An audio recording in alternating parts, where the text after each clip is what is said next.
अस्सलाम वालेकुम viewers. Medical herbal teacher Mohammad Fayaz आप लोगों की खिदमत में हाजिर है। आप लोगों को बड़ी आंत का मसला है, कैलवस ठीक से पास नहीं होता, स्टूल ठीक से पास नहीं होता, हमेशा कब्ज़ रहती है, दायमी कब्ज़ है। आप इसके हवाले से मुख्तलिफ टोटके आजमा के थक चुके हैं, तो मेरी इन बातों पे अमल करें।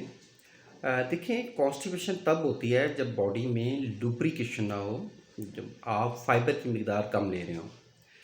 फाइबर की मकदार बढ़ाएं, पानी का इस्तेमाल ज़्यादा करें।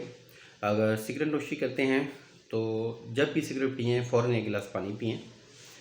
और जो गोश्तखोर हज़रात हैं, जो गोश्त ज़्यादा खाते हैं, बारबेक्यू वगैरह का इस्तेमाल करते हैं, तो वो लोग उसके साथ ओलिव ऑयल का लाजमी इस्तेमाल करें, क्योंकि गोश्त जो भी है, रेड मीट जो है वो कॉन्स्टिपेशन का सबब बनता है। जो वाइट मीट है उससे कॉन्स्टिपेशन नहीं होती। फ़िश का इस्तेमाल करें, फ़िश भी कब्ज़ से निजात देता है। और बाज़ का देखा जी, छिलका इसबगोल को लोग वैसे ही बग़ैर भिगोए इस्तेमाल कर रहे होते हैं। अगर आप बग़ैर भिगोए आप छिलका इसबगोल लेंगे तो वो कब्ज़ का सबब बनेगा। आपने हमेशा छिलका इसबगोल जब भी लेना है, आप उसको कम से कम 15 से 20 मिनट पानी में या दूध में डिप करके रखें। उसके बाद वो फूल जाएगा, उसको इस्तेमाल करें तो वो कब्ज़ पेशाब बनेगा इंशाल्लाह। अब बात है कि जी कॉन्स्टिपेशन बहुत ज़्यादा है, सुद्दे पड़ गए हैं, बड़ी आंत का सही ज़ोर नहीं लग रहा, तो उसके हवाले से ये है कि आपने अमरूद के पत्ते लेने हैं। अमरूद के पत्ते कुछ तकरीबन 10 से 15 हों, वो आपने 1.5 कप पानी में डालने। जब 1 कप रह गया तो उसको उतारें, उसमें जायके के लिए गुड़ या शहद का इस्तेमाल करें।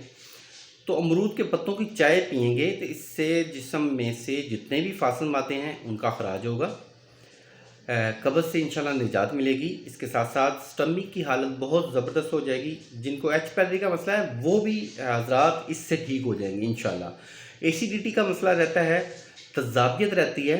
देखिए, तज़ाबियत का गहरा ताल्लुक़ है आपके दिमाग के साथ। दिमाग का इस्तेमाल अगर आप ज़्यादा करते हैं, ज़्यादा सोच विचार करते हैं, तो एसिडिटी का मसला होगा। तो इसलिए अमरूद के पत्तों की चाय पिएँ, इंशाल्लाह फ़ायदा ज़रूर देगी। जिन हज़रात को फ़ायदा हो वो कमेंट्स में अपनी राय का इज़हार ज़रूर करें। अल्लाह आपका हामी नासिर हो। शुक्रिया, जज़ाकल्लाह। अल्लाह हाफ़िज़।